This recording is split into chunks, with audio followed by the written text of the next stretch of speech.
And I believe we are live. Live for the first time in 2020. Sorry for the delay. I know that I said that I was going to be back January 6th, but here we are on the 13th. But oh well. I decided to take some extra time to work on some of the back end of things just to clear some things up and get some things off of my plate before I got started with everything that I'm about to do here in 2020. So that being said, I don't have tutorials coming back for another week, but when they do, well, actually, I said another week, but yeah, finally another stream, exactly. What's up, Knight Rider? As I was saying about when tutorials are coming back, I have some really good news. I have a new computer on the way. So, what I'm really tempted to do is to wait until I get that new computer set up and then start making my new batch of tutorials from there, because the difference in quality is going to be quite dramatic in terms of speed, video quality. The audio quality should be about the same, but even with the setup that I have right now, I could have better audio quality. I just choose not to. I don't ever edit the audio. I just keep it as is for the most part. But yeah, let me make sure that I'm live on all platforms here before we get started. I'm seeing that we are live on YouTube for sure. Got some comments on there. And we are live on Facebook. I'll leave that right here. But yeah, I hope everyone had a happy new year. Yeah, I am pretty sick. I actually was going to say that at the beginning of the stream as well.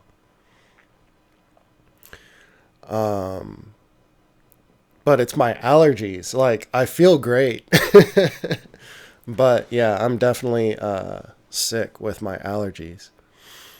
But yeah, anyway, yeah, more frames per second for sure, because the setup right now is just it's costing me in more ways than one. More ways than one.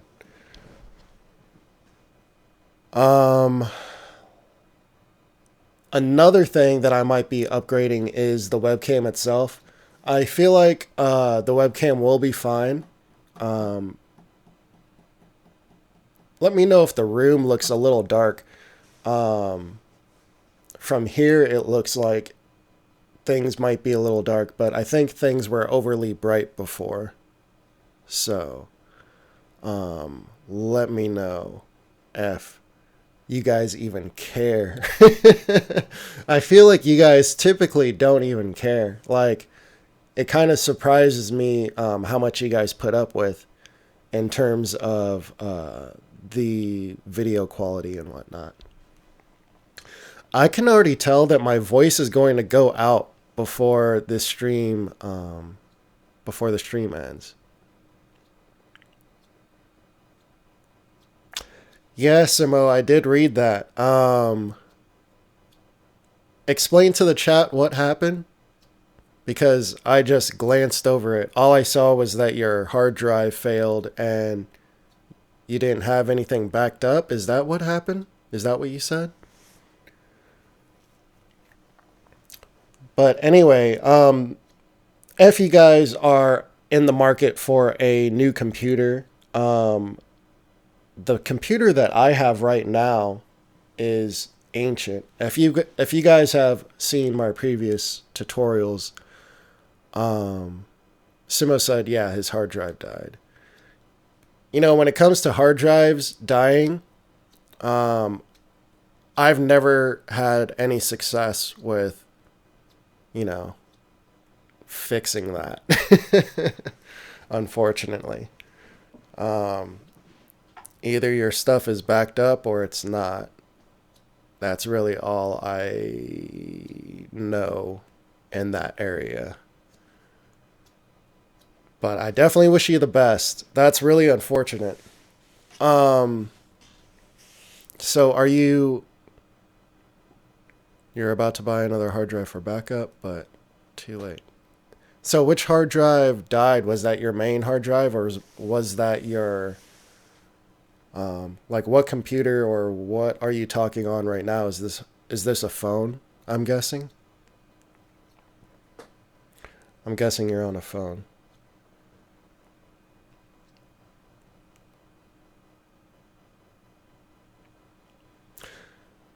Thanks, Terry. Yeah, my holidays were great. Holidays were fantastic. I was out of town, went to go visit some friends. The holidays were fantastic. I couldn't have asked for better holidays for sure. Um,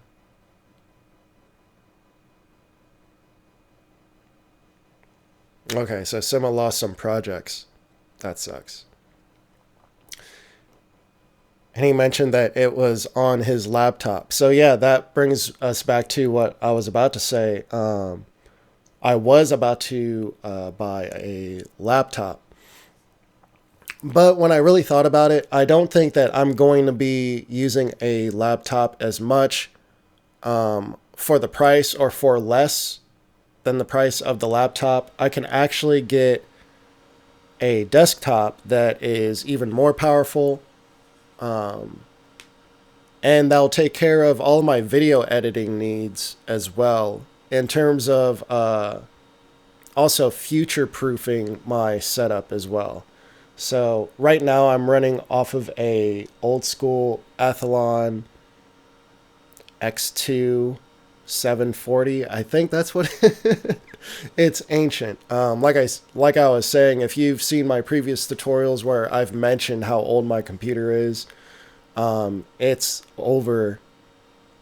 It's around 10 years old. Let's just say that. So when I have my new setup, it will be a desktop, so it will be many, many, many, many, many, many times more powerful than my computer. I actually brought up the benchmarks of the computer that I'm going to get versus the computer that I have now, and yeah, like it's many, many, many, many, many, many times more powerful. I'm not going to get into any of the details other than for you computer nerds, geeks out there. Right now, I do have a quad core processor, and at max it's 2.7 gigahertz. But I'm upgrading to a 8 core processor with that goes up beyond 3 gigahertz. I forget how many. Yeah, I forget the exact stats, but yeah. Someone said laptops are overrated. Yeah, Sima said he is on a phone right now. Um, yeah, and then he said that he would get a desktop, but he needs to be portable. Yeah, I just don't feel like I need to be portable yet. So, because of how much laptops are lacking compared to desktops in terms of the price, I'm thinking, yeah, go ahead, get the best possible computer that I can get right now, in terms of the home base, or, my studio. And then later on down the road, when I am closer to LA, that's when I'll start worrying about getting a laptop. But yeah, let's go ahead and get into it. What's up, VIP Hood Pass? It has been a little while, so I'm happy to see all of you guys back. Let me pull up the chat over here as well.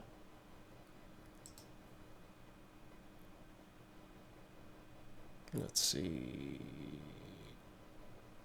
That way I can get a better look. Actually, as I'm doing that, let me go ahead and play this first track. We're going back in time a little bit. I'd figure it'd be a good idea to catch up a little bit. The line wasn't that long, so yeah, let's go ahead and take a listen. This one's DJ Vivaldi, My Dream of Theater. He always brings a different sense of instrumentation to his tracks compared to a lot of the other tracks that we listen to. Let me go ahead and turn this up a little bit too while I bring up this chat.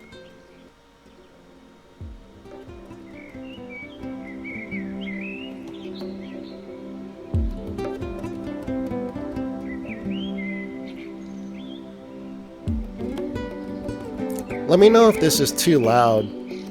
For some reason, I feel like it's too loud. What's up, Stefan? It's good, Barack.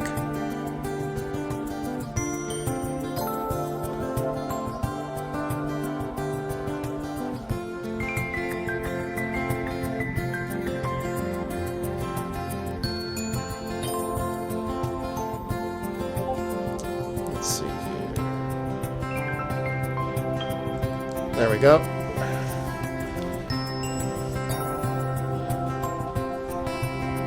My Dream of Theater. Yeah, that's definitely a good name for this track. That piano's really something else.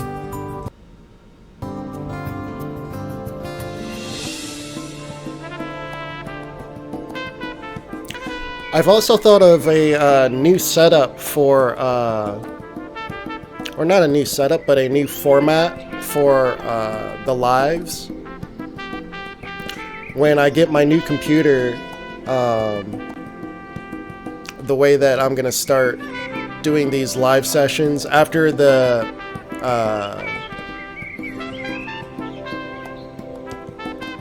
beat battles are done, I think that I'm gonna start doing like a little Q&A where I have like a general question that I kind of put out there and get feedback from you guys, and we kind of just have a discussion about just music production in general. I feel like that might be interesting, depending on what topics I come up with. But just brainstorming randomly, I felt like I came up with some pretty good topics. In terms of topics that would also be good for tutorials as well. So kind of what I've done in the past with pulling up FL Studio during the live sessions and showing you guys exactly what I was talking about in a particular critique.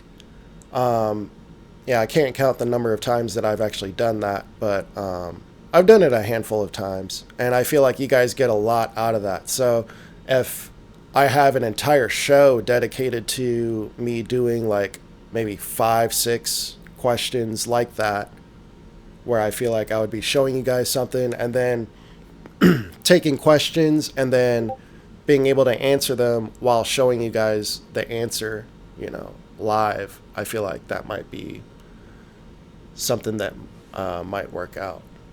But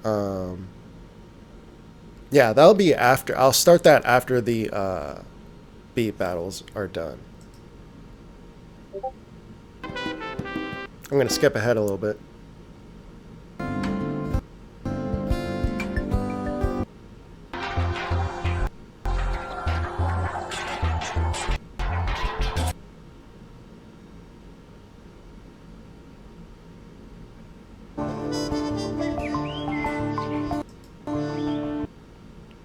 Yeah. Dope. Mix sounded nice and clean. Definitely Dream Theater esque for sure. So I'm a fan of Dream Theater, so that's pretty dope.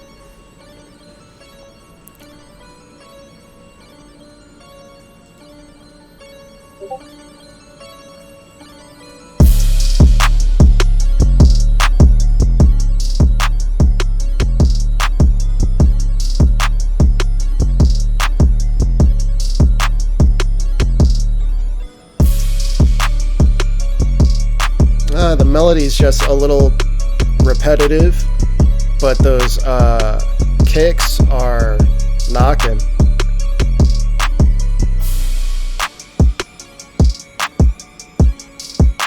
Yeah, those kicks are nice and up front, but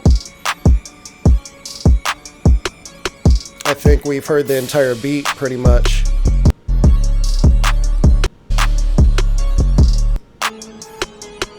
Oh, okay. Here's some change ups.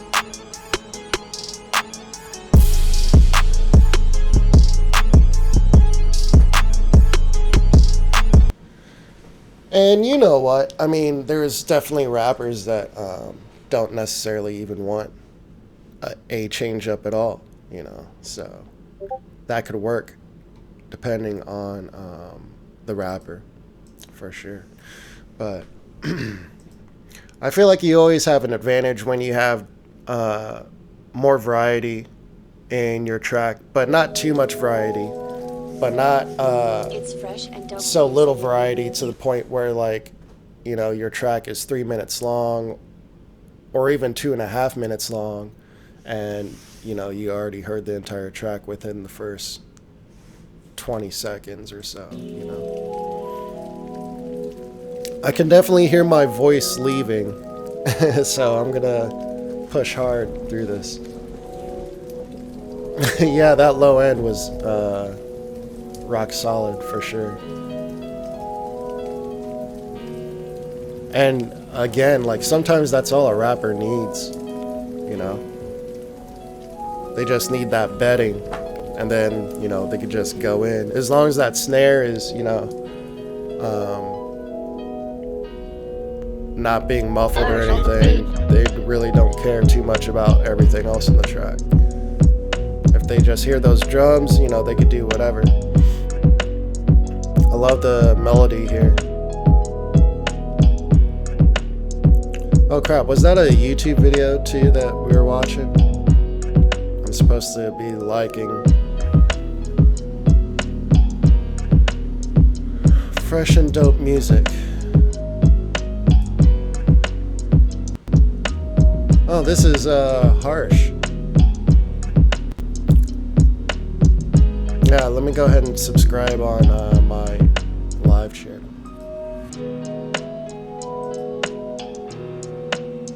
Yeah, I like this a lot. Harsh.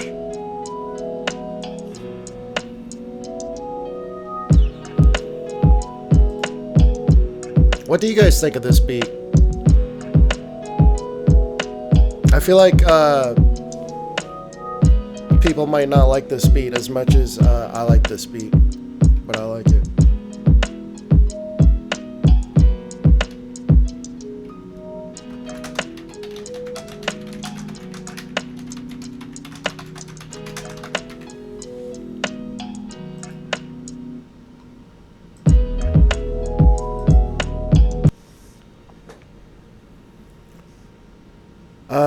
Let's go to Tay Beats, another YouTube video.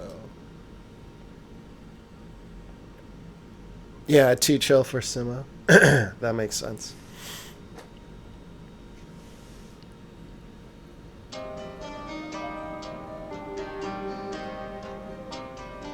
I was thinking people might think that the low end might be a little too subtle, but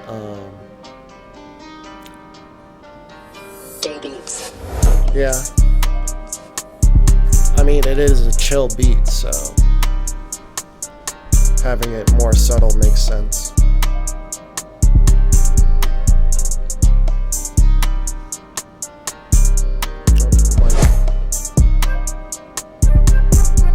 You know, that's something that I've never done in a beat, that I always tell myself that I wanted to incorporate the reverse into the kick. Yeah, you heard that reverse sound right there. But it sounds really dope when it goes into the kick. Kick's nice and punchy.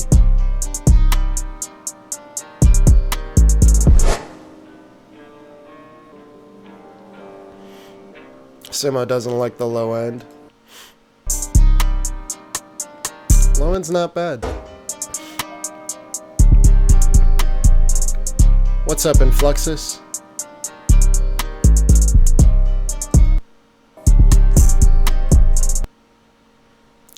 Yeah, I wonder what that sounds like on my monitors, but I don't feel like hooking them up. But they sound, it sounds okay on my headphones. I honestly just don't feel like commenting right now, but I'm gonna comment anyway.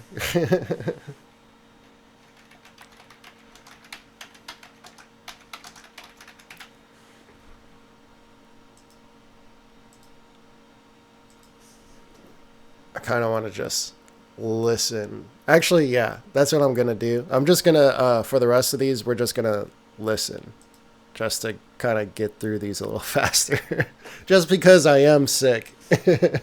I am sick, but I felt like I definitely needed to come do this live.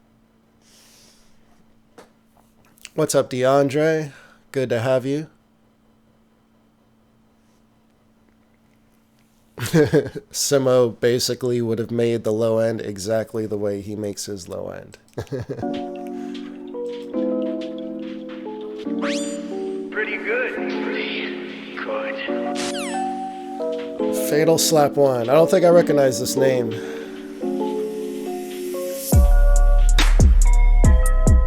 I love the sound selection.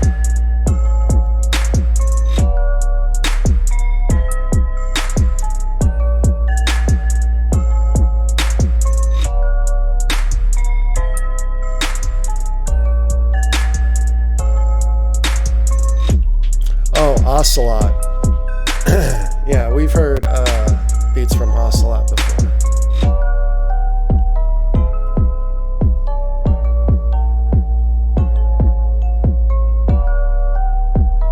Who do you guys hear on this track? This sounds, I can't quite put my finger on it. But yeah, I like that as is. I would just move on to the next track. Yeah, which you probably already done. It says December 30th. So that's brand new. It says December 30th, 2020. That's funny. But yeah, brand new track. And yeah, it sounds good. Sounds good. Keep making more of that.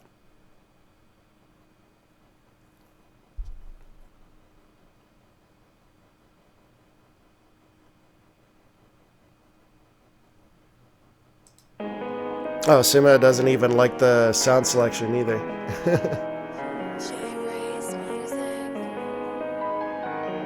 Stefan likes the keys. Yeah, the keys are what caught my ear first.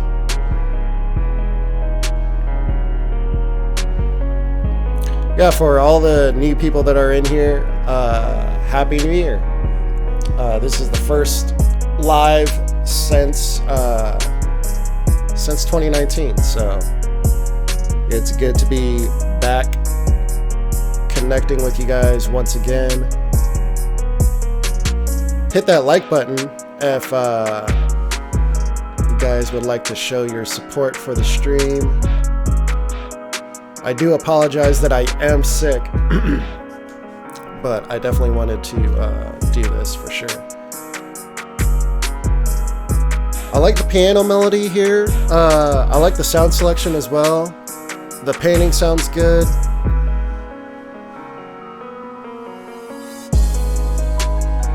Mix sounds dope.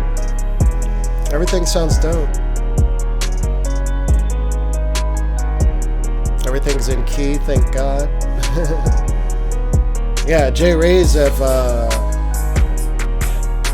we were doing what's it called, the beat battles, I would definitely nominate that. Yeah, that's something that I haven't mentioned. I'm gonna wait until next week to start doing beat critiques for beat battles, just because I'm actually really surprised we have 12 people in here right now, but I just figured it would give more people more time to realize that I'm back. Yeah, for sure. Exactly that. And I don't really want to think right now in terms of nominating people for beat battles. I just want to listen to some beats, chill with you guys, and just kind of say hello. And yeah, that.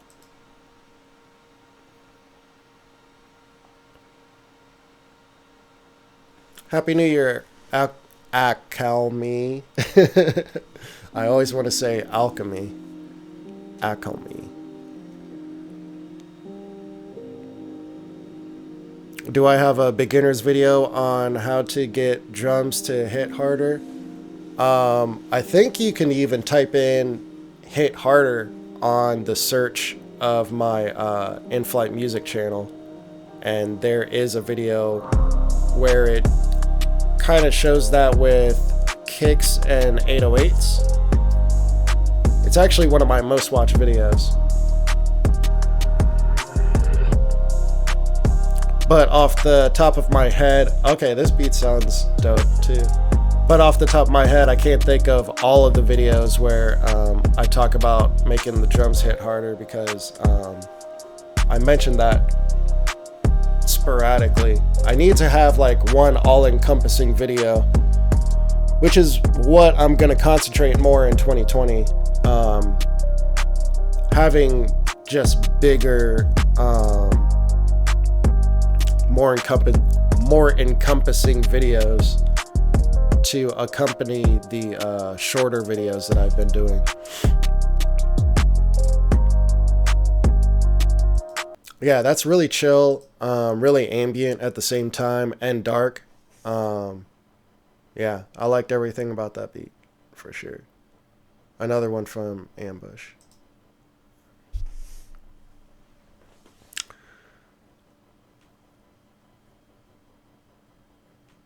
Yeah, so I don't even want to think. In Flight 2020. You know, that's actually something that I wrote down recently. Something about the wandering mind. Like, there's just a lot of power to that sometimes. Like, especially when it comes to making beats. And I was thinking about when people talk about having beat block. And some of you already seen, some of my tweets or Instagram posts where I talk about that beat block isn't even real. It's just a mindset. Like, nothing's physically stopping you from making a beat. Like, nothing's blocking you from making a beat. You're just making a decision not to make a beat. And that's what's blocking you. That's what's blocking you. So it's not... So it's really just the fear of making a bad beat. I think that's really where beat block comes from. And the best way to combat that is to not think about making a beat. You just go in there and just start making music. And a really easy way to do that, my FL Studio is totally set up with templates. So every time I go in, oh, that is so funny. Terry just said, do I have a template for how to structure a rap or trap beat? No, I don't have those kind of templates.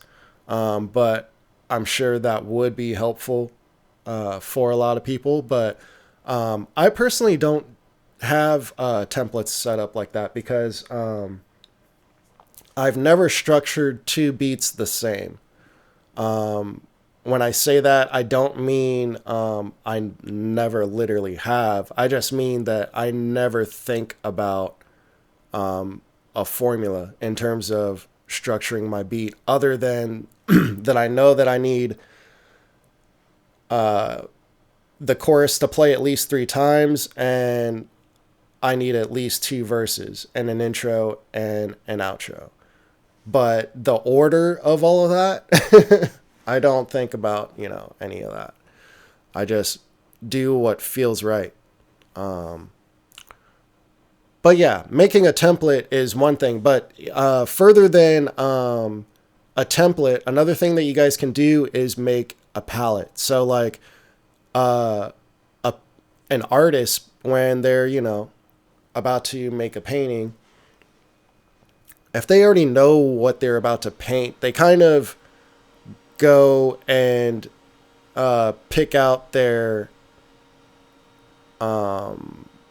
their colors first before they, go in and do their thing. So,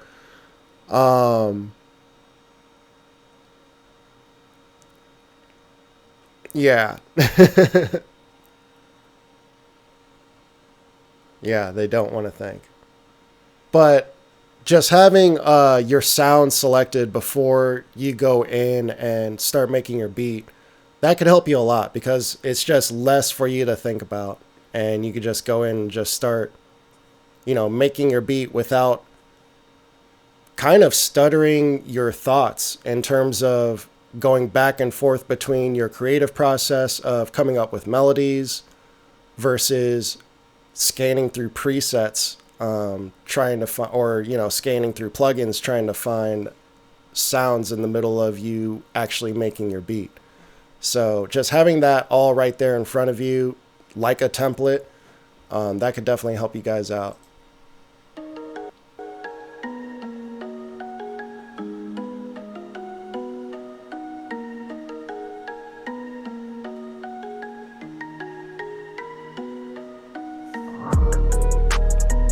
The vibe is very similar to his first track, for sure.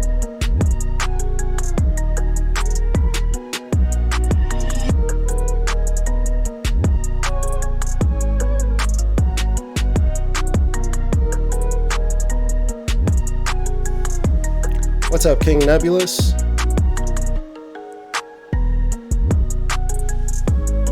Happy New Year to anyone that just hopped into the chat.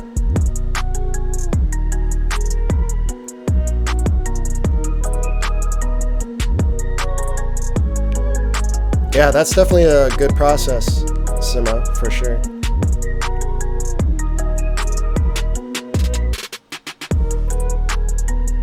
Back when I had my Phantom, it was limited to 16 tracks. I believe it was 16 tracks. And I would pretty much just go through and just pick out 16 sounds. One of the tracks would be like a drum kit. But yeah, I would pretty much like make a palette, make my vibe, and then make my beat from there. Because like as you're going through your sounds, you're already kind of thinking about melodies. So it gives your brain some time to think about, okay, I think I want these bells to do this. What would sound good with these bells? Boom, you're on to the next sound. What would sound good with that sound? Boom, you're on to the next sound. And it's okay to, maybe make a scratch of a melody just in case, you don't want to lose it. You could always just mute the sound too. Like you could be flexible with it in terms of how much, you want to rely on separating the process between creating a sound and going in with your melodies and chords and whatnot. And there's always the undo button and the delete, and just because you make a melody doesn't mean that's the melody you have to keep.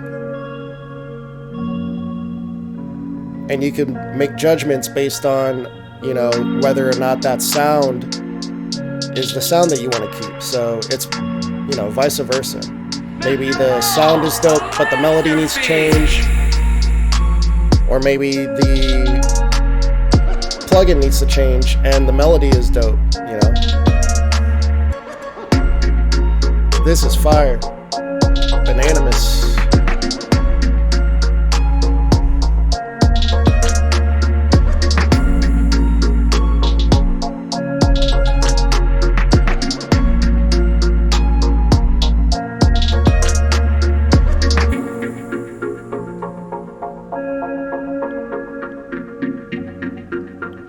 I always love the Asian vibes with trap drums, and definitely has some vapor elements to it too.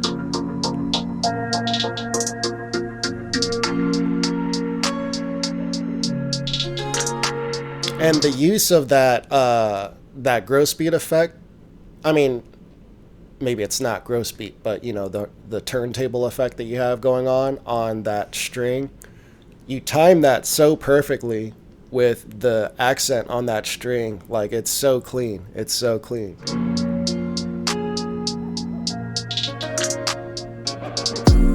Yeah, that's sick. That's dope, bro. That is dope. J Rays.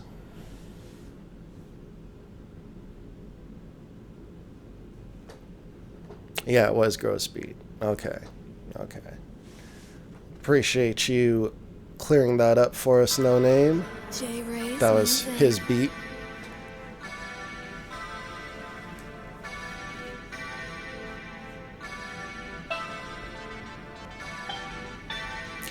Yeah, I definitely listen to a lot of vaporwave, vapor trap. So it's always nice to hear something like that in the beat critique.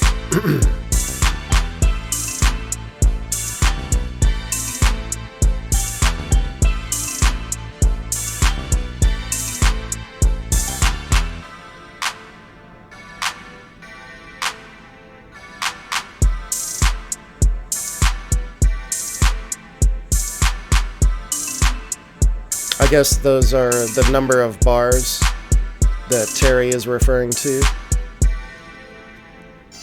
Yeah. Yeah, I've never really paid attention. I just visually see, that's kind of how I taught myself piano, because I kind of visually see patterns in terms of groups. So like the way that I look at the playlist is very, very similar to how I look at a piano. Like, I just see clumps without them even being colored. Like, I just kind of see, okay, that's a clump of 4, or that's a clump of 8, that's a clump of 16. I need a clump of, you know, whatever here. So I've just never really kept track of what bar that actually ended up on or anything like that. But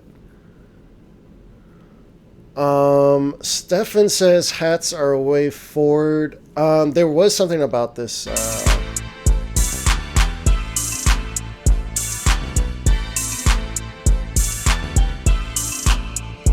Yeah, it feels very on the grid, I guess. But he says that they sound way forward, which would be off the grid. But could be that he delayed everything else. But yeah, overall, there's nothing technically wrong with the beat at all. Yeah, there's nothing wrong with the beat. Just I just wasn't vibing to it for whatever reason. I guess I'm definitely in the whole ambient vibe, chill movement after those 3 tracks, 2 from Ambush and Bananamus, which again is why I'm not going in and commenting like I normally do with the YouTube videos. I'm kind of just chilling and listening. And again, we'll get back into the normal routine starting next week in terms of the beat battles and all that. Beats.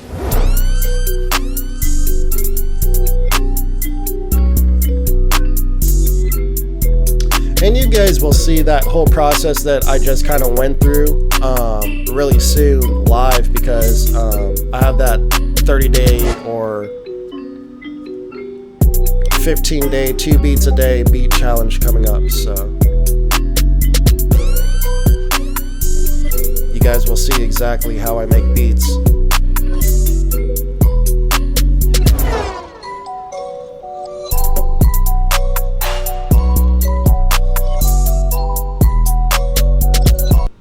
I can't remember if Tay is in the Supreme 16. I want to say that he is. Let's see here. We have... Okay, no, he's not. But he was in some of the beat battles. Just hasn't made it through yet. Yeah, so far we have Young BS, Sansa, Akuma Sanctum, Margin, Middle School, and Simo. So 6. Cool. Yeah, that was fire. Definitely, you nailed it with the whole Murda, Metro Boomin type beat for sure. For sure. Yeah, I wonder what they are going to sound like in 2020. Because I think they're both about to change up their sound here soon.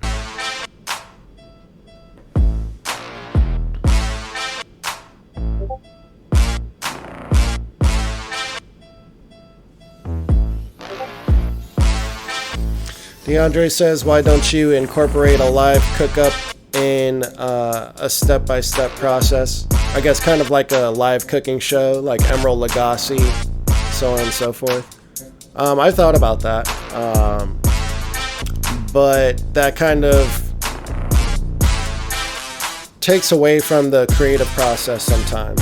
So, to be quite frank with you, sometimes I will do that, sometimes I won't. It just will depend on what I feel like doing. It'll totally depend on my vibe on that day. But that's kind of what I was talking about with the new format that I'm going to start doing with these lives after we get through the beat battle format. I don't think that I'm going to do beat battles anymore. I think if I do... Actually, I take that back. Because...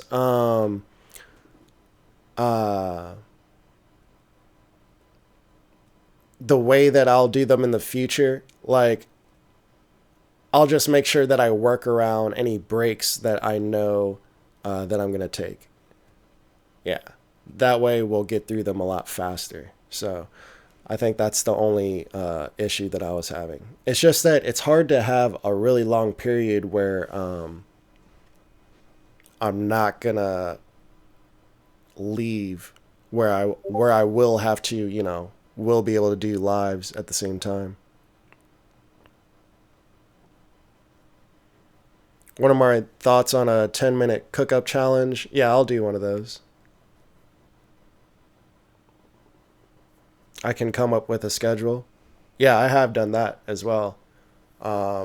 And that's another thing that I decided that I'm not going to do anymore as well. So, yeah. So, as you guys know, on Mondays, Wednesdays, and Fridays, at 10 p.m., that's when I would post tutorials. And then at 5 p.m., that's when I would do live sessions. So that's actually the main reason why I was saying that I wanted to stop doing the beat battles, because it kind of makes it where I have to do where I kind of have to stick to the schedule in order for people to actually, you know, participate in their own battle. Otherwise, they would have no idea when they're actually, you know, up for their battle. So it makes it so that I have to stick to a schedule. But I'm finding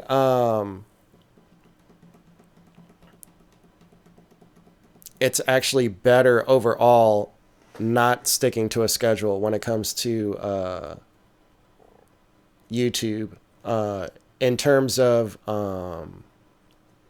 being creative for the music side and still pumping out content for the algorithm.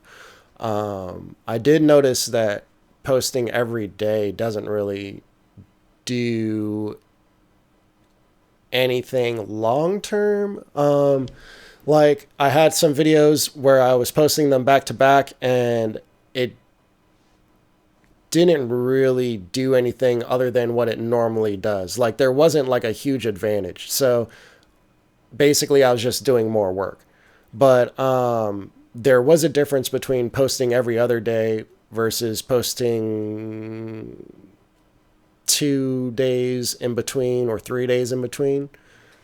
But that's something that I was going to consider doing a lot more often, just so that I could balance the whole creativity part and make more music.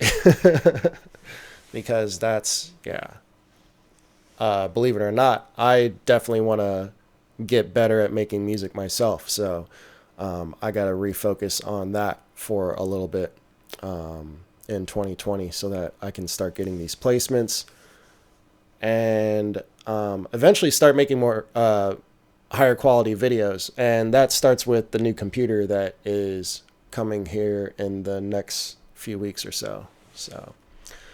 But yeah, back to these beat critiques. I know that was a long tangent, but yeah, that was all based off of the whole I could come up with a schedule thing. Yeah, I'm not going to do schedules anymore. I'm just going to post videos whenever I feel like it.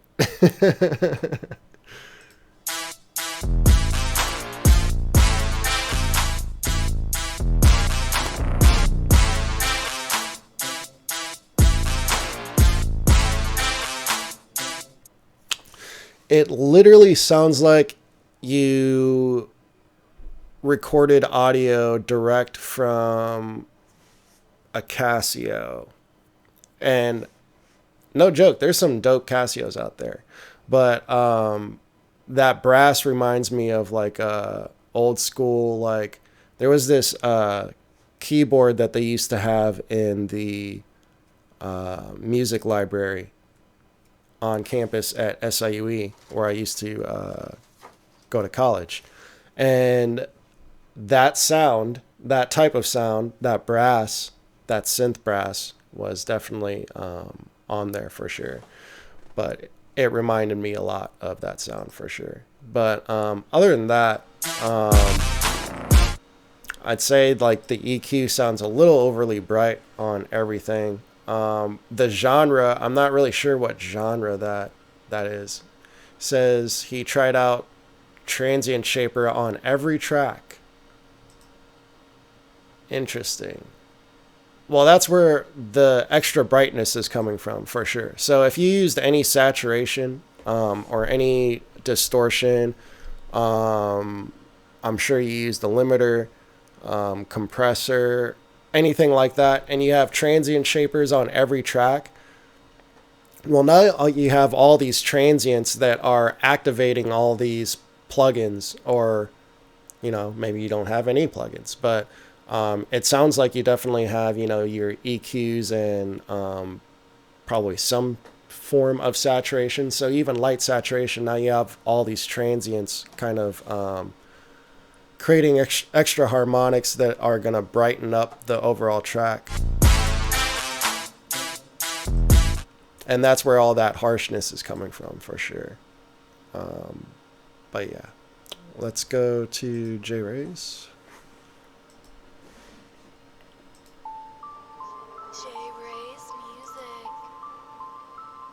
I think we're almost to the end here.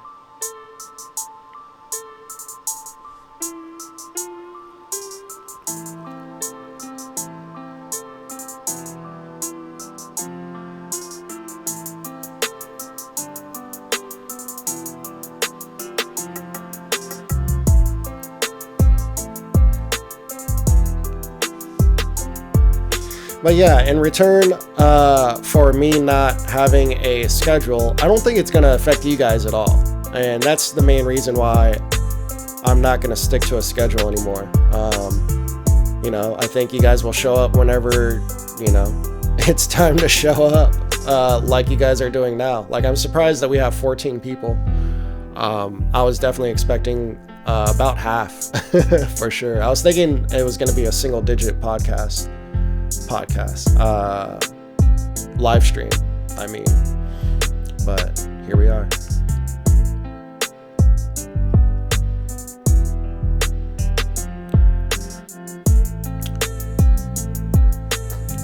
Terry says sometimes his FL Studio turns red and starts to lag. Try increasing your buffer rate inside of FL Studio. I actually have a video that's coming out probably in the near future about your computer settings.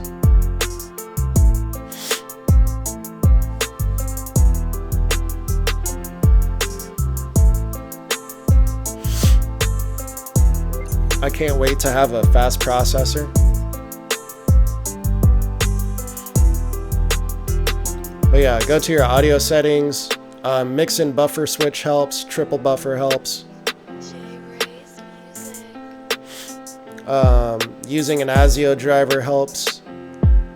FL Studio ASIO. If you're using FL Studio ASIO, try using the highest buffer rate. If you're using a sound card, use your sound card. Mine is the Focusrite. I also have an M Audio Firewire, but yeah, I'm using the Focusrite right now. Right now it's set to 256, which is, I like it set to 128. This little screen comes up when I click it. I could go all the way down to 16, but that's when I start to get my sound card to fail. Usually 64 is the fastest that I can go. 128 is what I normally like to work with. I use 256 if I start using a lot of plugins, and then when I'm mixing and mastering, I'm usually at the highest here. So the higher you go, the more your sound card will be able to handle. The lower you go, the more stress you'll put on your computer, but you'll have less latency.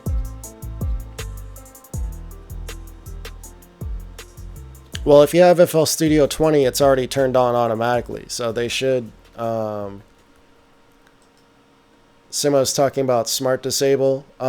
If you don't know, go into macros and select Switch Smart Disable for all plugins. If you have FL Studio, I don't even know if, I guess you can't really do it with Patcher.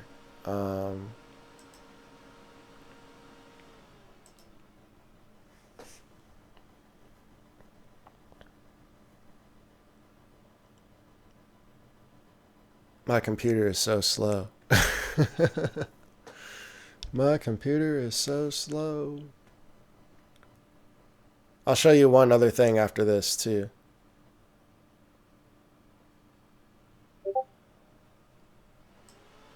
Yeah, it should be automatic. But yeah. Let's see.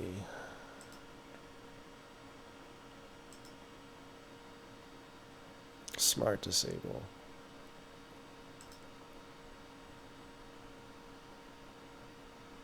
I forget where.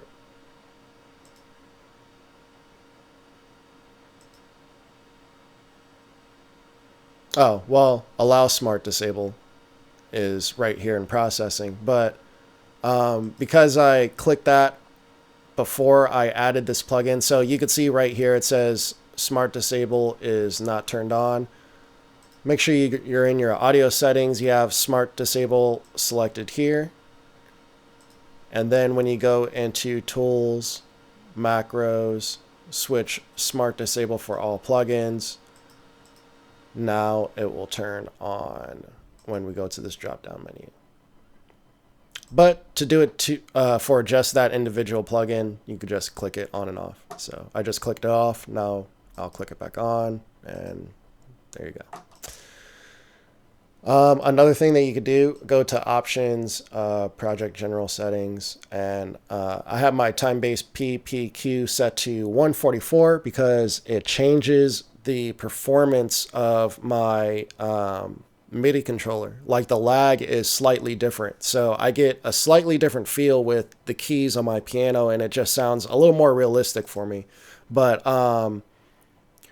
when I'm mixing and mastering and I'm done with my keyboard, I like to just switch to 24, and that will dramatically decrease the workload on your CPU as well. But if you're using the loop option in FL Studio, the advanced looping here, so if I were to set this to bar or whatever, whenever you change the PPQ, FL Studio is not going to be able to read that and read this at the same time. So you're going to have to right click here and burn that to pattern. And then the playlist will be able to read whatever PPQ you have set. So that's just something to keep in mind, if you guys even care. Alchemy says he loves Addictive Keys. Yeah, me too. It came with the Focusrite sound card that I have. So, and that's another thing that I'm going to do. I'm going to buy a second one so I could get another pack from Addictive Keys. And that way I'm going to run this computer and my other computer at the same time. So... yeah, I was afraid of that. Simo said that I was talking a little crazy. I feel like I'm talking a little fast, but at the same time, I don't know if I am or not.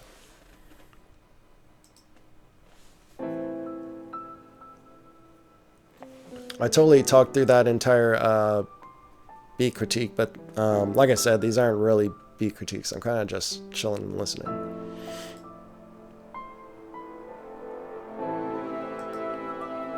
The brass sounds awesome.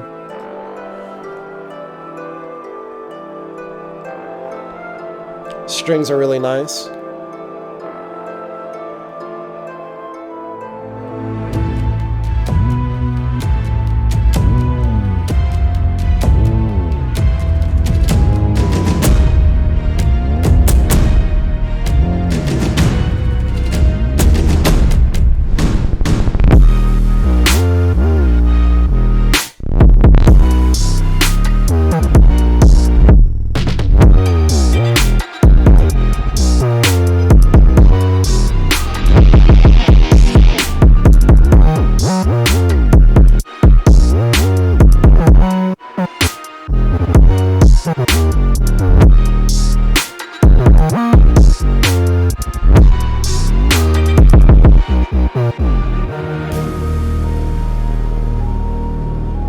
Very nice, very nice. What did you say that this was for, Simo?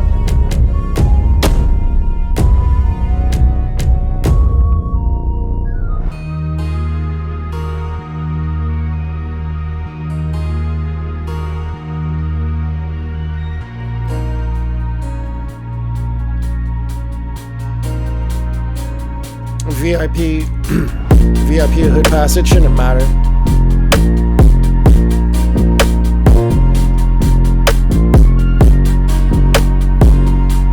Oh, okay. Cool.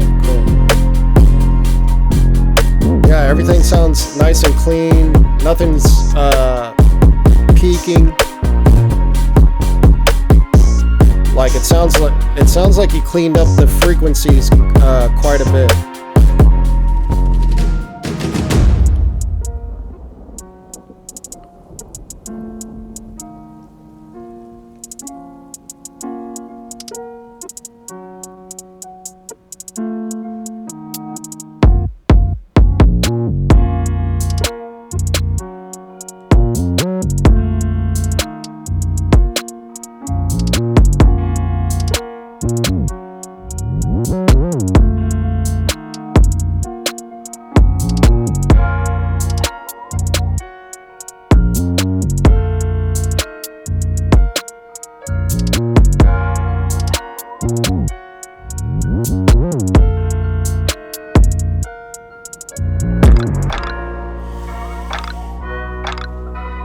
Another a change up into a change up.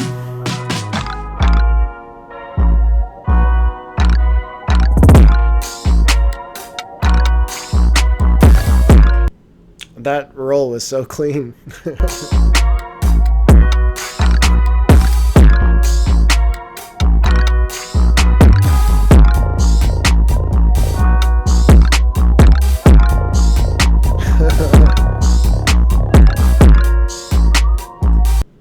That was creative, dude. That's something that you should hold on to. That little technique right there. Like, I could picture, like, that needs to play in a club at some point.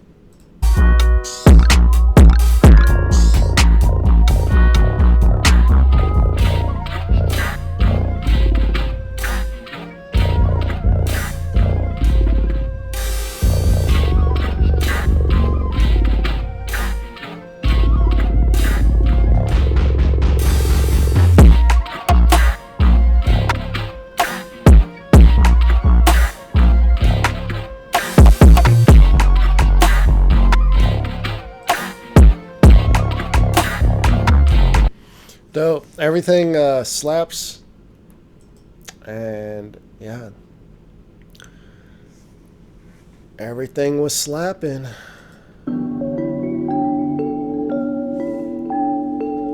Would I also do a video on how to do change-ups? I think Simo should do one in Spanish.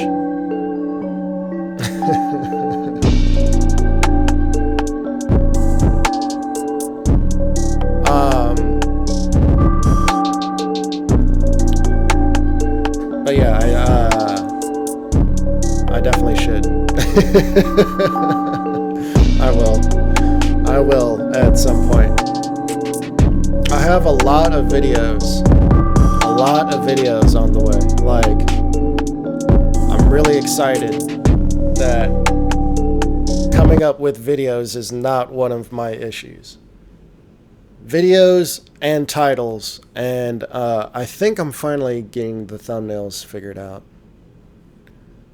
The last few videos have been the best videos in terms of instant reactions compared to past videos, and the only thing that I really changed was not having an intro and using really bright colors on the thumbnails and keeping the thumbnails basic as fuck.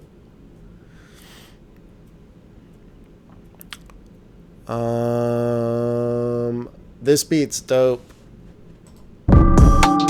That's really all I have to say. Levels are good. Sound selection's fire.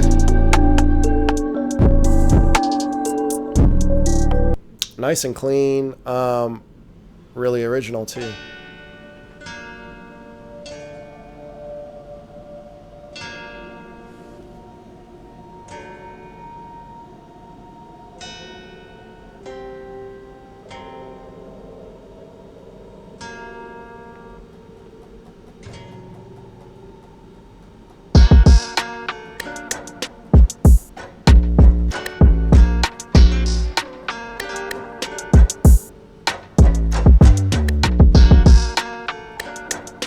This is dope on a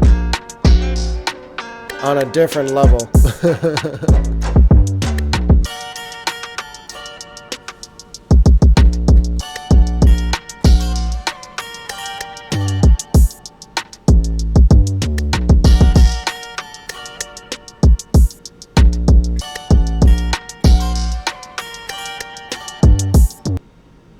Nemo, I think that beat is genius.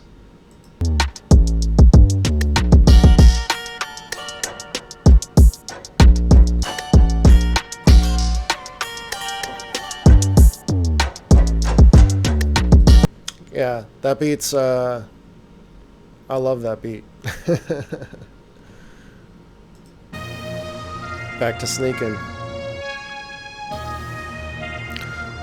Terry asks, have I ever used peak noise to tune my beats?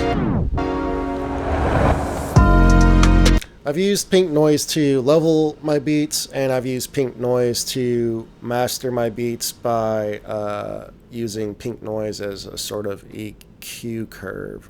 In terms of leveling my beats and mixing, I use pink noise to basically mix my beats in mono, so it was basically just a starting point. I would put my mix in mono, turn up the pink noise, and then I would turn down every sound and then turn them up until I can hear it, and then turn it back down until I couldn't hear it again, right underneath the pink noise. And I would do that for every single sound, and that would take entirely way too long, and the noise was just really annoying to listen to, so I stopped doing that after the first time that I did it.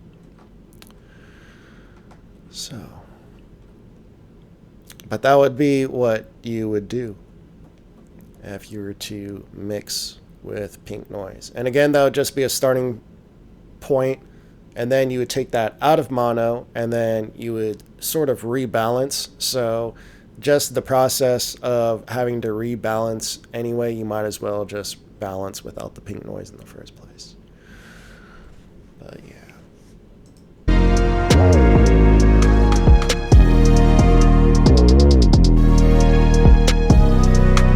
I do have a video on using pink noise to balance your kick and 808. I do recommend that. That actually is pretty good for beginners, so check that out.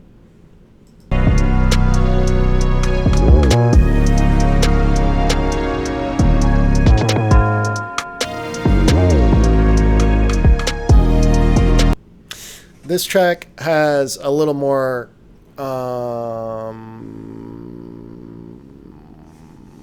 I can't think of the word, but the wandering element, it's a little more confusing than the other tracks that we listened to from Sneakin'. But still has the same type of vibe, but I just can't tell what direction you're going in terms of the musicality of it. So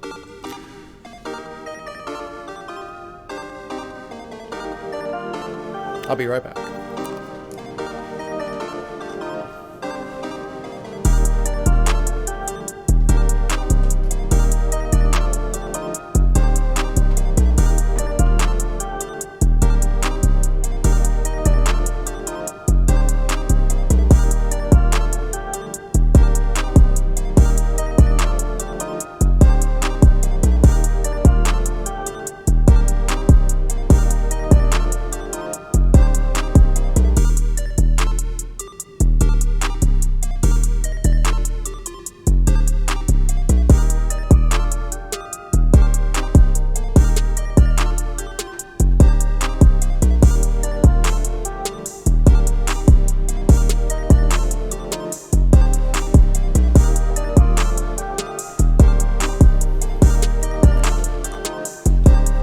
Stick around.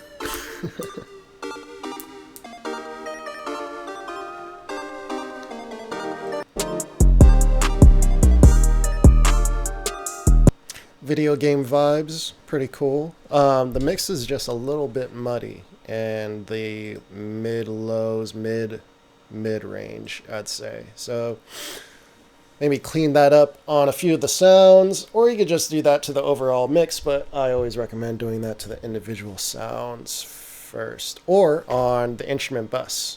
So that's like the best of both worlds there.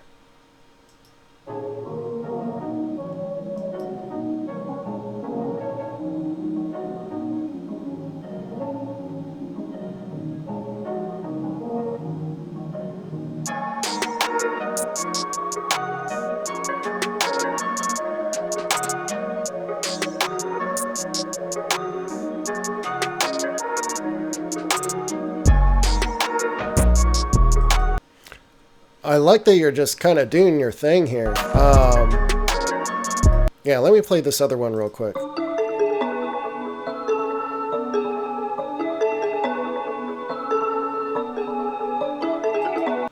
Yeah, man. You're definitely coming up with your own style here. Keep cranking these out.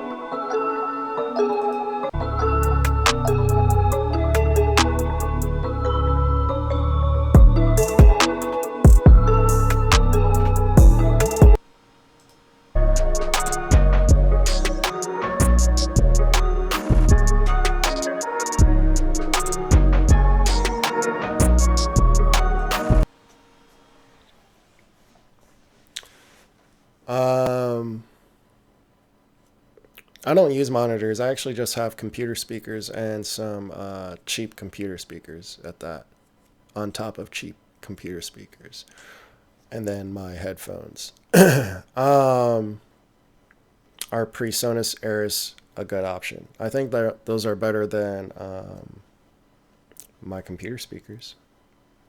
Hey.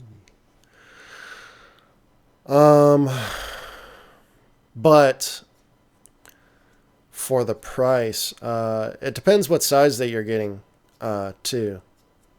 Because I'm guessing you're getting like a 3.5 or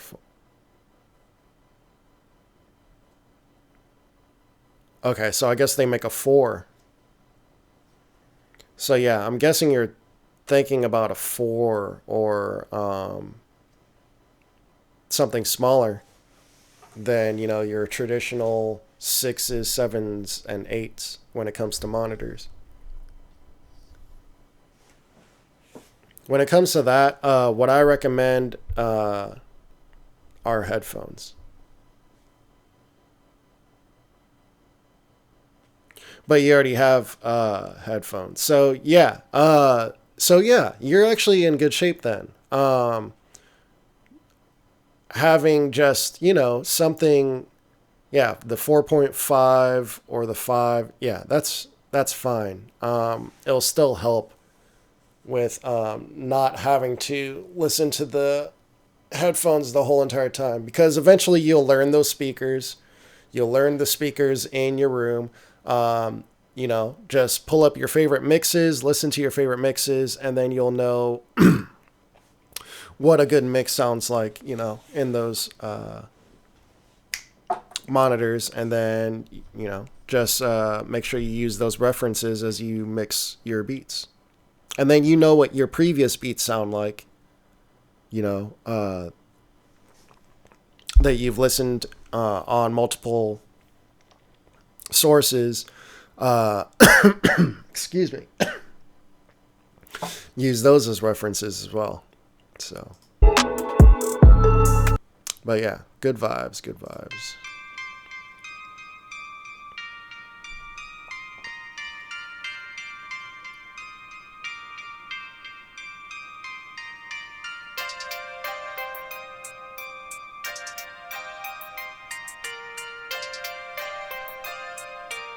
Yeah, I use my headphones most of the time, and then everything else is, just for referencing.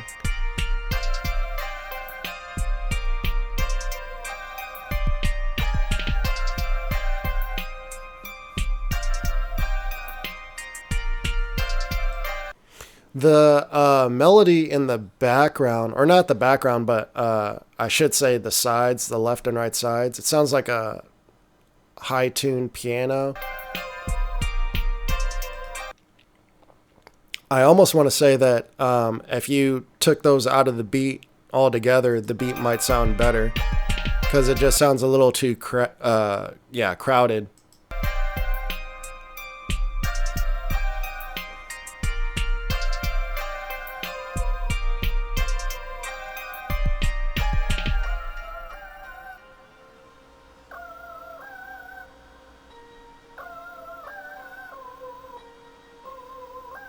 The processing on those, the vocals from the choir sounds pretty interesting. But I'd almost want to hear those panned out left and right so that you could have room up the middle for your drums. Because it sounds like all the drums need to come up in volume and dominate the middle a lot more. So your kick, your bass, your snare. Yeah, because they're really low in volume compared to the instruments there. Sneaking another one in from Sneaking.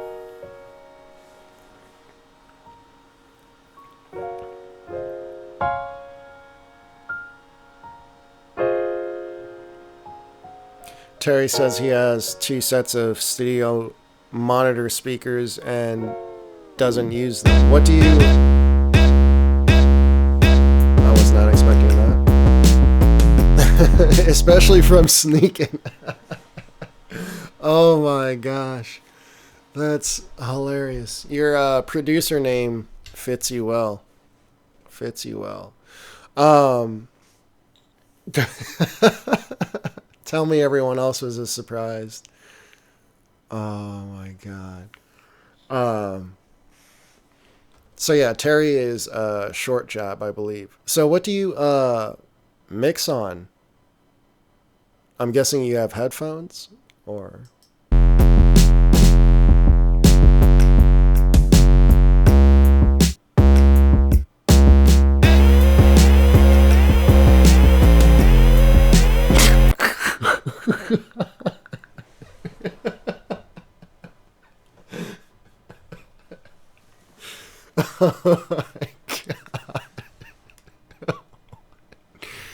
oh, that is purposely like sneaking sneaking one in there.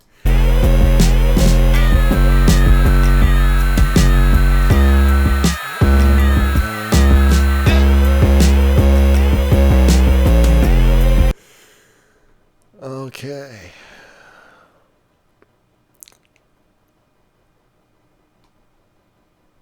Short jab.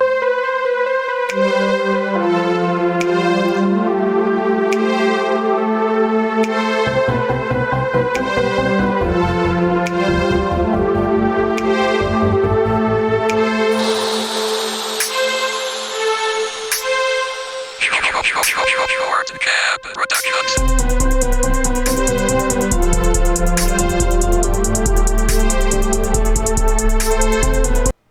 What kind of headphones do you mix on?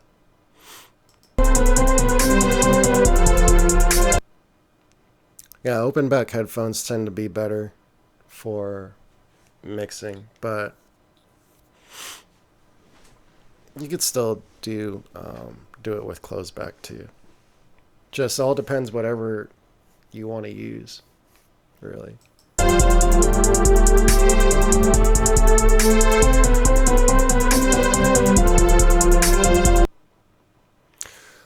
The melodies are just kind of clashing together because it sounds like a lot of different ideas coming together all at once. So, not that the melodies are out of key or anything like that.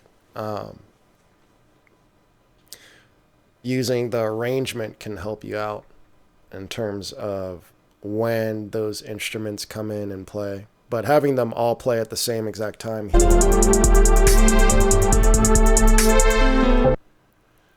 just sounds like a little bit a lot. And the leveling is a little off too. The instruments are getting a little loud. So it sounds like you had your bed of sound, your main instruments, and now you have these other instruments that are coming in, and you're making these louder on top of these other loud instruments, and then you're bringing in another sound, and you're making that louder on top of all that. If you have those all sent to a bus and you bring them all down in volume, that could help you out. But at the same time, I really feel like what you really should do is turn up the volume of your monitors. So in your case, your headphones, whatever the output knob is on your interface or whatever you're using, turn that up louder, and then that'll get you to automatically turn down your sounds. And I think that will help you balance your sounds a little bit better because you'll clearly hear the issues a lot easier if you turn up the volume on your output. Let's see here. I'm missing some comments here. Cheap JVCs. Yeah, that's what I would do. I could already hear how bad those are for sure. Spend like $100 on some studio headphones. I recommend the ATX. I forget what those are called. MTX 50s. Someone in the chat might know what those are. And then the other good ones are I can't think of the names. Oh, the DT 770s. The 80 ohm version.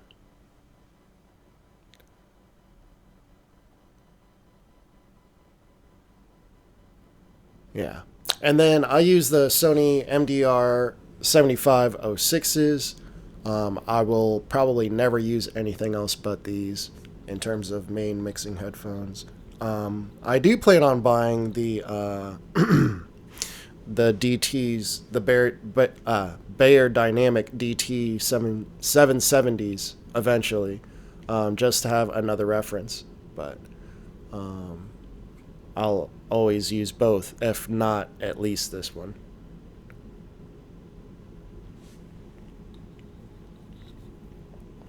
Yeah, upgrading your headphones would benefit you quite a bit, for sure. Because I guarantee you those JVCs are colored as all hell, so you're never going to be able to hear what's right and wrong, or what sounds good and what doesn't, just using that.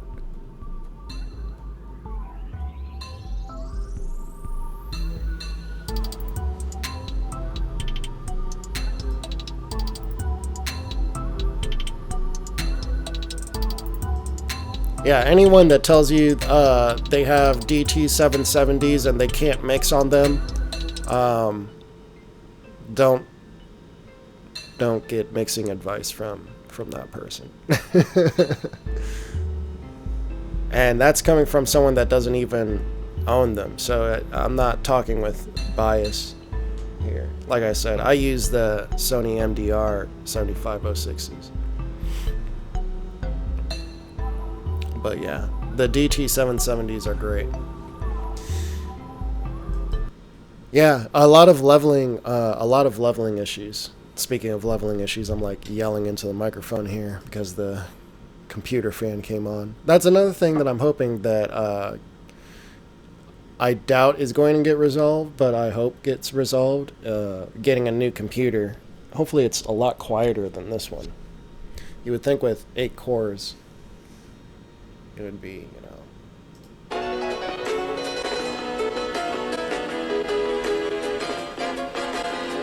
sounds like a sample from an intro to like one of those early 90s television shows.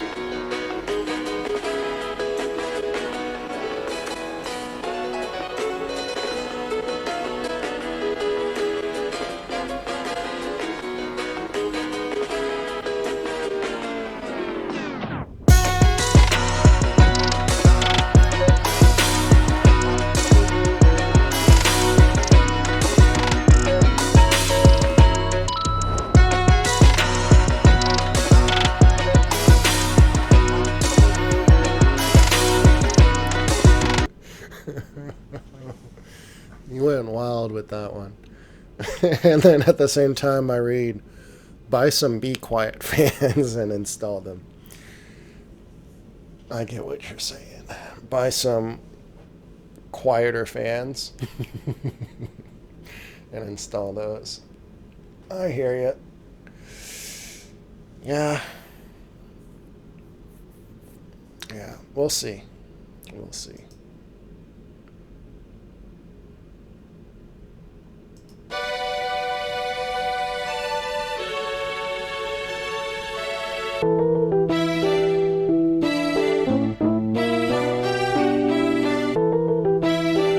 Sounds like it started with one key and then switched to a different key.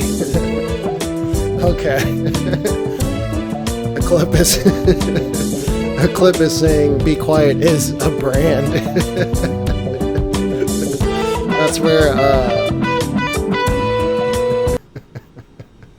That's where capitalization definitely helps. Oh man. I thought it was like a language barrier thing. I was like, oh, I get what you're saying, bro. Oh man, that made me laugh way too hard.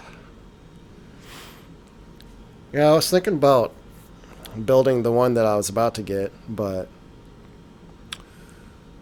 uh, I don't want to mess anything up. When I have more money later on down the road, I'll try and build one.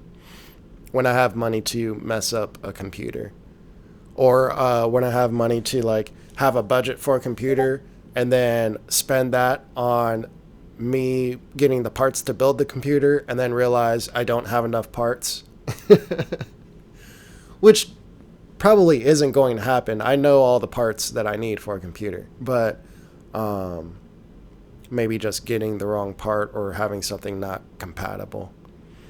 But yeah, it is cheaper to build your own for sure. I already priced mine out and everything. I would have been saving like $100, but no, I'm just gonna get one straight from the manufacturer. But I'm customizing mine, so.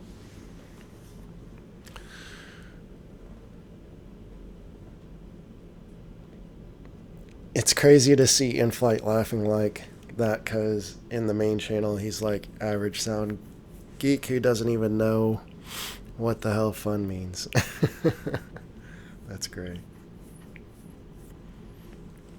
My allergies are killing me. Like, I can't stop scratching my nose. But yeah, DJ Vivaldi with another...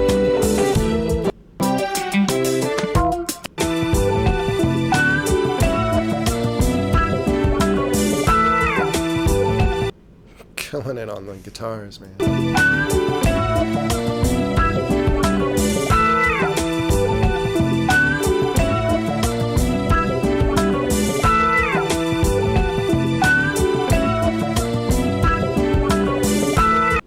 Yeah, that wah pedal. Yeah, that's fire. DeAndre says, now you're overthinking. I don't even know what he's referring to or who he's talking to, so. David Treasure. You're not gonna make it.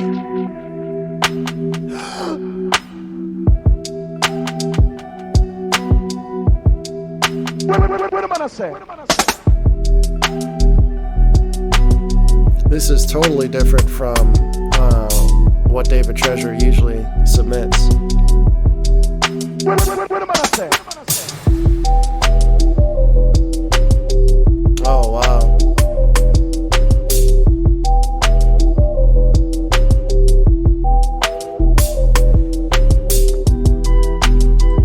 Maybe layer that kick with another hard-hitting kick.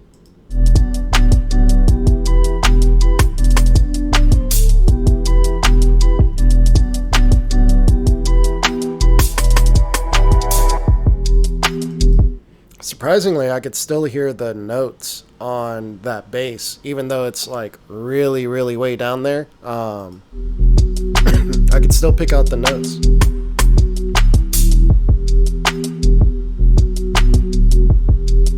Dude, good job. Usually, David Treasure does more, I guess like dancehall, reggaeton, you know, more of the island vibes, you know? But this is, he even labeled it Trap 1. So I wonder if this is his first trap beat. I think he was in here earlier.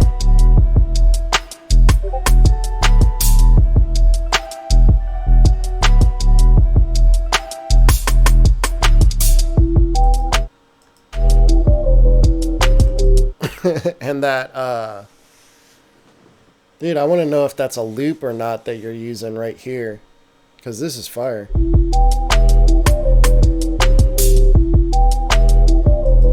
You know, it's good old in memoriam, you know, but it's just, what can I say? The sound is fire. The sound is fire. Gotta admit it.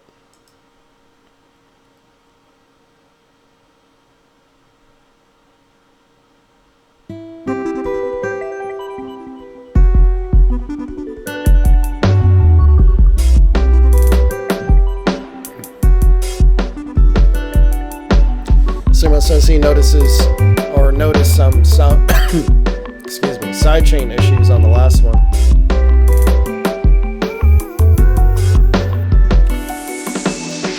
Take care, Terry. Nice having you in here. We'll be back again. I don't know. I don't know when we'll be back.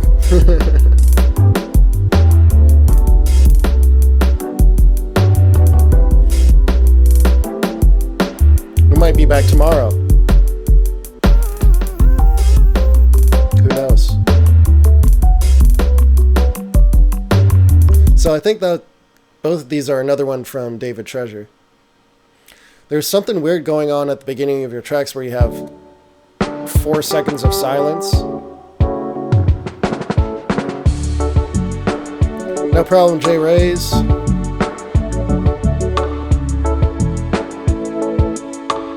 But yeah, both of these are more his vibe for sure. And David Treasure said that was a loop, that one sound. Yeah, because I was thinking that you don't have, or that you don't use Omnisphere, right?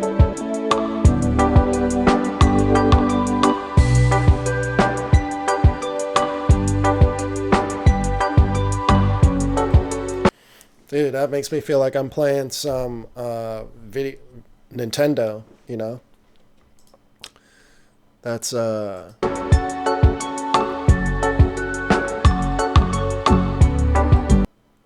warm and easy. Yeah, for sure. Like doing like one of those world maps where you're walking through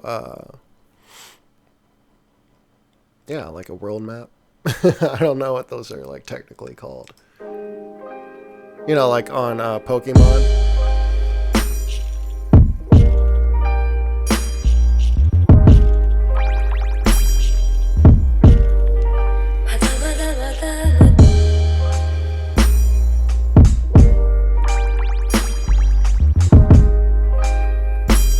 This is cool.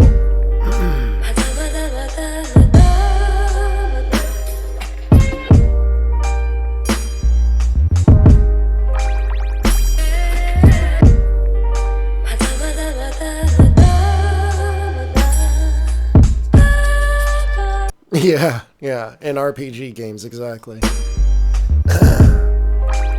Somebody knows what I'm talking about. Jesus. Killer synth.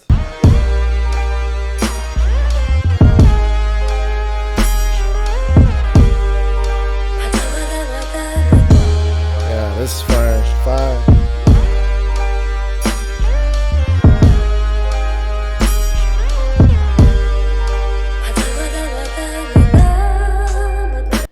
Dope. I'm gonna skip right here. Yeah, excellent sound selection, dope mix. Man, I feel like if anyone were to rap over that, or if anyone were to get their hands on that, on those track outs, they would mix that so differently. But I already like how it was, as is, if that makes sense. J Ray says he loves the 2020 drum kit. I appreciate that. I appreciate that. Yeah, someone, I kind of kept the sale going on since I didn't come back on the 6th. So, and I'm glad that I did because someone just picked up the kit just a couple hours ago. So, so yeah, I definitely appreciate all the support that you guys have given me throughout 2019 and are continuing to give me throughout 2020, especially in ways that I wasn't expecting, for sure. So I appreciate all of that, for sure, for sure. Yeah, I just saw a random Facebook video and someone was using the kit. I could see it in their in their video. I don't know why I couldn't think of the word there, but yeah, it said Inflightmuzik perk and Inflightmuzik effects. I couldn't really see which one because the camera was just kind of going by real fast.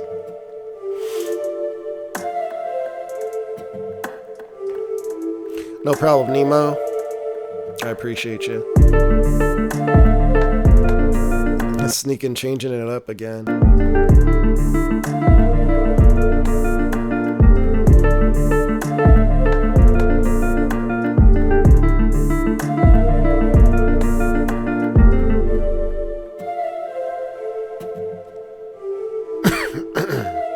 Sima, I don't even remember what I was just saying.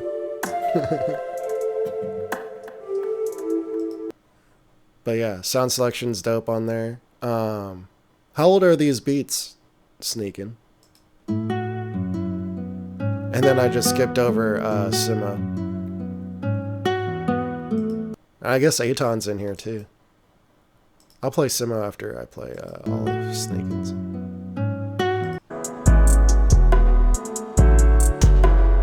That perk's real nice.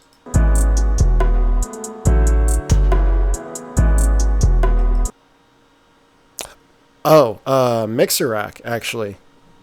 Yeah, because they did the whole link channels to Mixer Rack. So, yeah. It was in their mixer.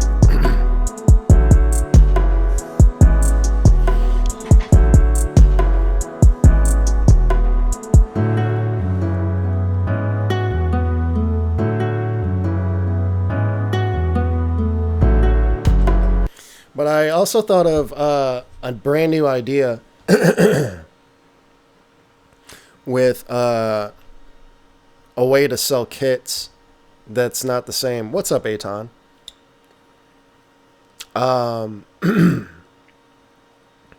So another another form of kits that are really popular are construction kits. So I was thinking about you know how Simon Cerveda came up with the idea of changing his BeatStars store into basically a mini Spotify with his own samples. Well, I'm gonna kind of do the same thing on the side, but instead of sample loops, I'm going to sell like full construction kits along with, you know, your typical drum kits and loop kits and stuff like that. But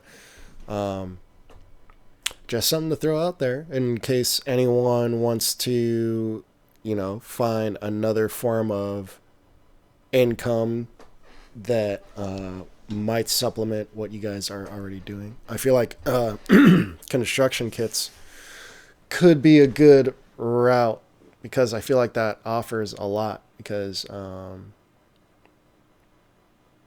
you know, with one-shots being really popular and sample loops still being popular, and drum kits will forever be popular, just combining all those things in one thing and making it really affordable, and people being able to pick those out kind of like they do when they're searching for sample libraries. I feel like that kind of works out well, especially when they hear that all these sounds are meant to go together, but you could sample any part of that. That helps you go through sounds a lot faster too. But yeah, just something to throw out there in case anyone's looking for something to do on the side in terms of what to do with your music.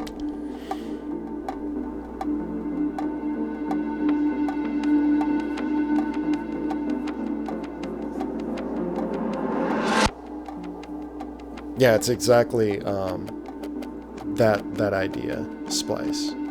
I think I said splice. I thought I said splice.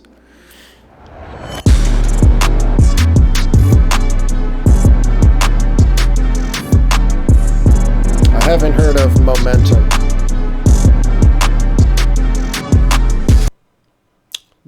The ambience is a little... Sounds like you're using like multiple reverbs.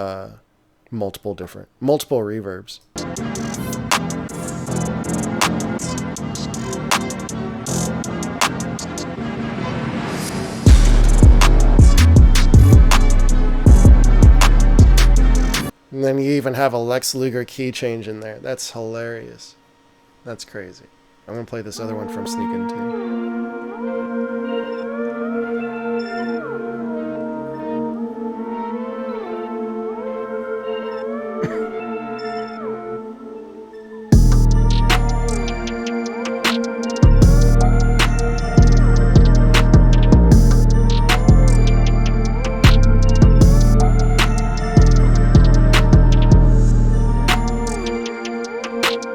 What's up, Tay Beats?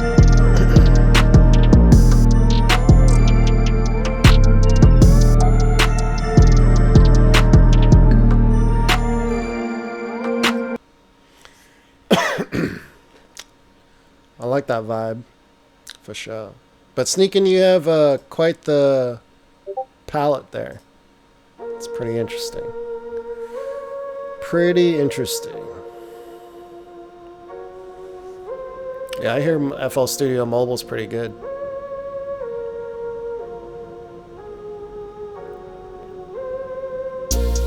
I'm playing you literally right now.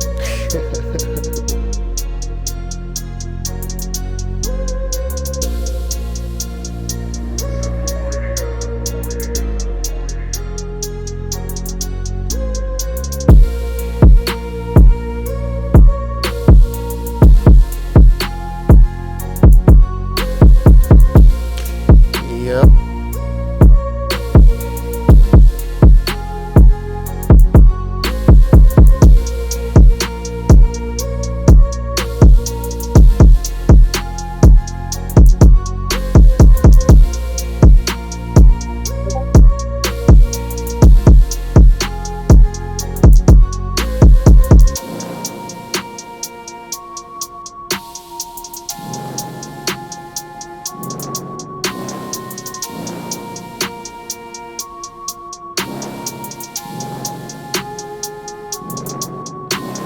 Sounds like the brass was used in like Serum or something.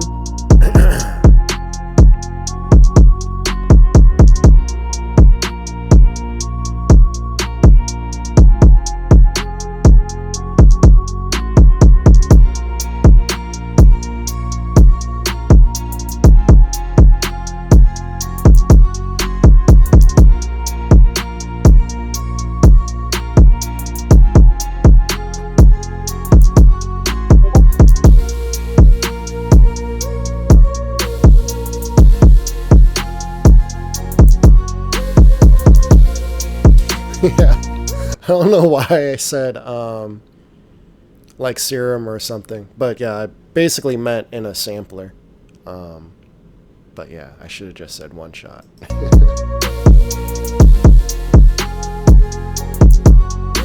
It's because I have this one preset pack called Coda that's crazy fire, but it's based off of one shot. Samples like that, but it's actually pretty dope inside of Serum.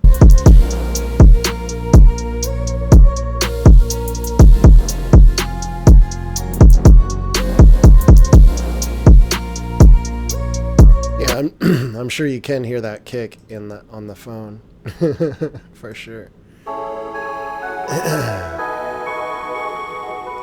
What'd you use to process your kick?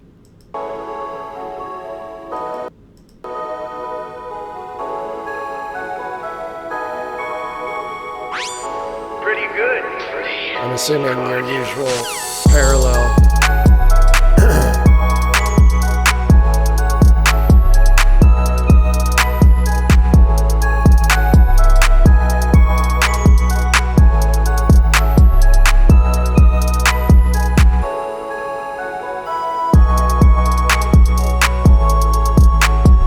Fire.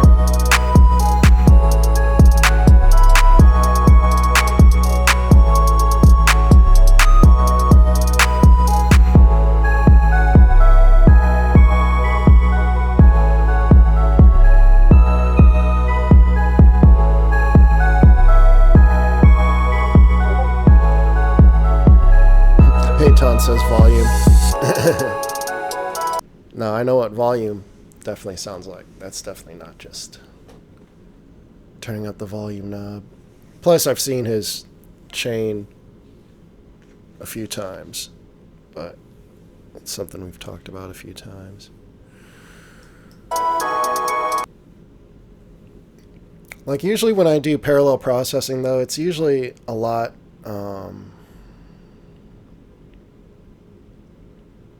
like, my template has parallel processing chains built into it, and I don't really use those, like, as much as I use something like Patcher.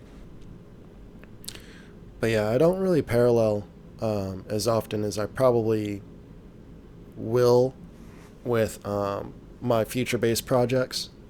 But in trap, I mean, unless you're making a flex beat, you know, yeah. I'll just leave all that extra whatever they want to do to the track up to the mix engineer. But it definitely makes your beat stand out. Especially when you know the techniques, because then you could just add colors and flavors. And that's usually what I'm doing whenever I use any type of parallel processing. It's just to make the beat sound different from everyone else. But yeah.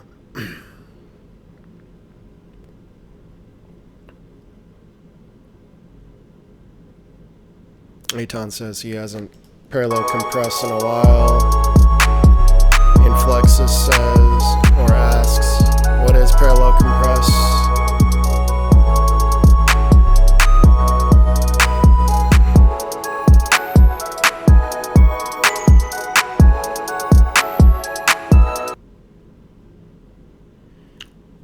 Basically, like,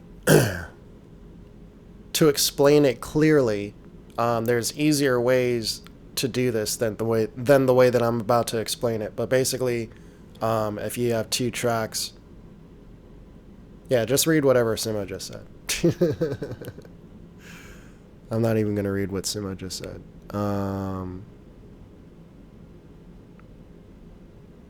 Here I am reading what Sima just said. He wasn't even. He's just talking in general. But basically, if you make a copy of a track and you compress the other one and you bring that level onto the main track, that is a parallel process track. Specifically parallel compression. But you could do that with compression, distortion, EQ. Typically, when I'm doing any form of real parallel processing, when I'm really trying to do it, then I'm using at least EQ and compression together, or at least EQ and distortion together, because the EQ is really what makes the magic happen.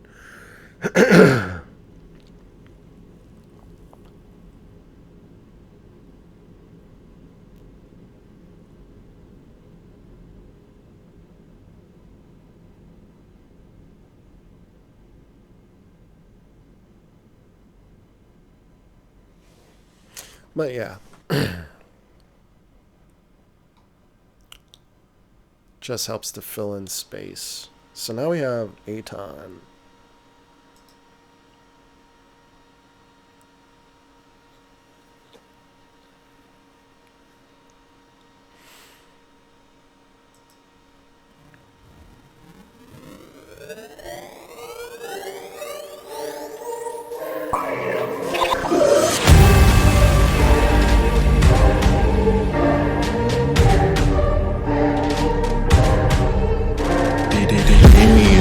Damien.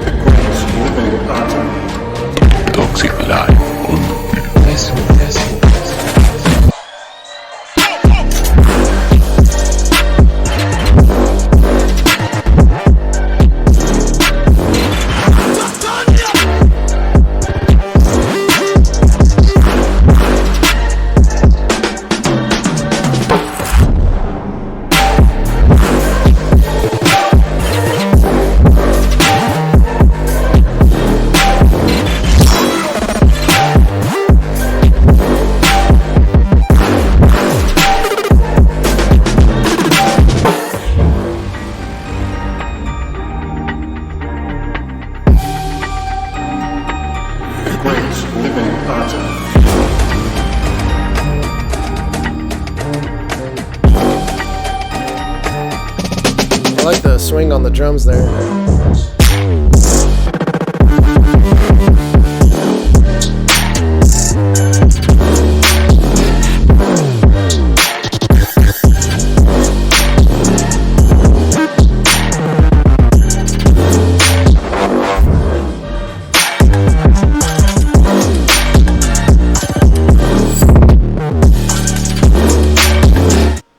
So, are you sampling Home Alone? Is that what I'm hearing? I can't think of the name of the actual composer.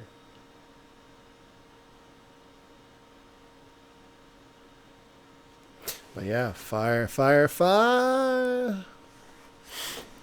Yeah, it's super clean. Great arrangement. Snare maybe a tad too loud, but Simo's laughing at me. But yeah, bro. Home Alone. Aton doesn't even know. That's that is Home Alone, fellas.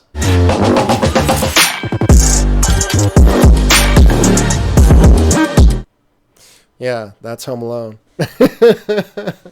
I promise you. Da da da da da da da da da da da.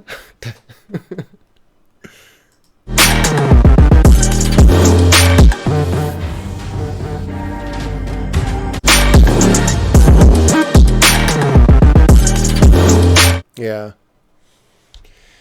Yeah, it is. It is for sure, for sure. Just with, some layers, obviously.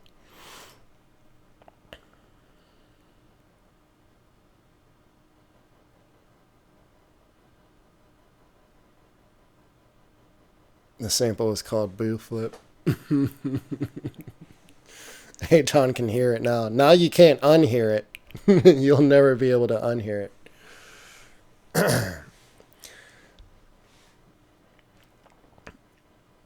Yeah, it's a sample that was already flipped for sure, for sure, for sure.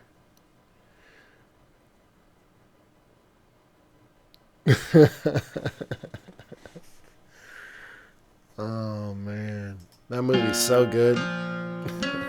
Day beats. Can't believe it's been 10 hours. Or 10 hours. Can't believe it's been 2 hours. I said 10 hours. Oh my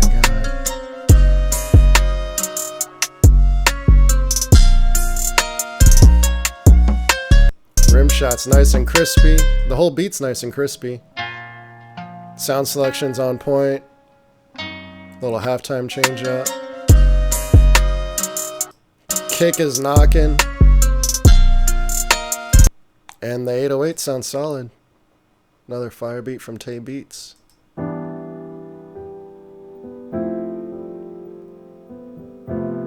Smooth piano. Alright, Aton. Yeah, I'm right behind you, actually.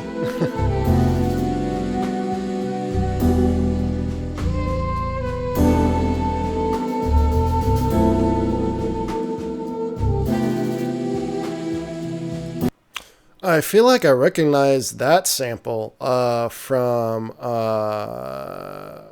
another song that remixed that.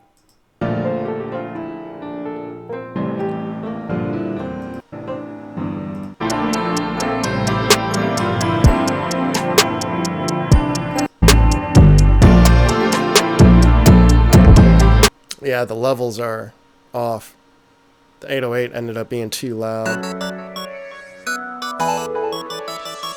Cool sound.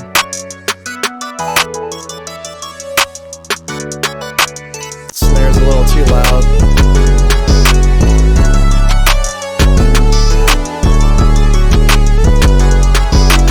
Let me turn up the kick a little bit, turn down the snare.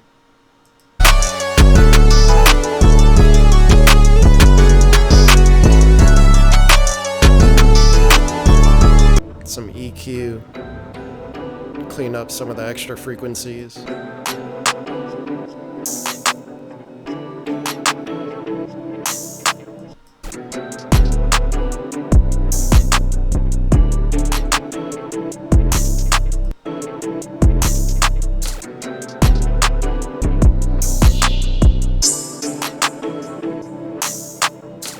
Melodically just doesn't really do anything for me in terms of where it went musically. But yeah, everything sounds turned up like way too loud. Day Beats. Another one from excuse me, Tay Beats.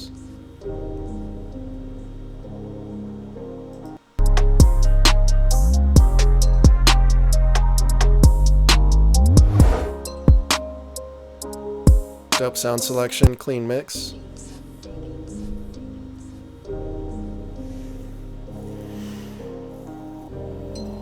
Man, everyone has these halftime bridges, but hey, it's the wave. I mean, I do it too, right? So, all right, y'all.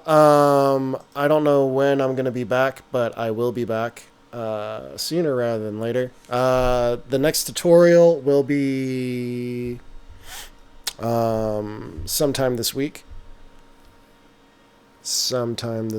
Probably towards the end of the week. I'm thinking Friday. Yeah. Next tutorial will be Friday. So that will be a full 2-week gap since my last tutorial. So not a big deal. That really shouldn't hurt my analytics too much. But if I do take longer than that, it's because I'm waiting on my computer. But it will be worth it, for sure. So, in the meantime, I will have these lives, but the next time that I go live might be tomorrow, might be later this weekend. I'm not sure. It all just depends on how I feel with how I'm doing with my music side, because I have a lot going on in terms of my own music. So until then, I'll see you guys next time. Keep making beats, keep making music.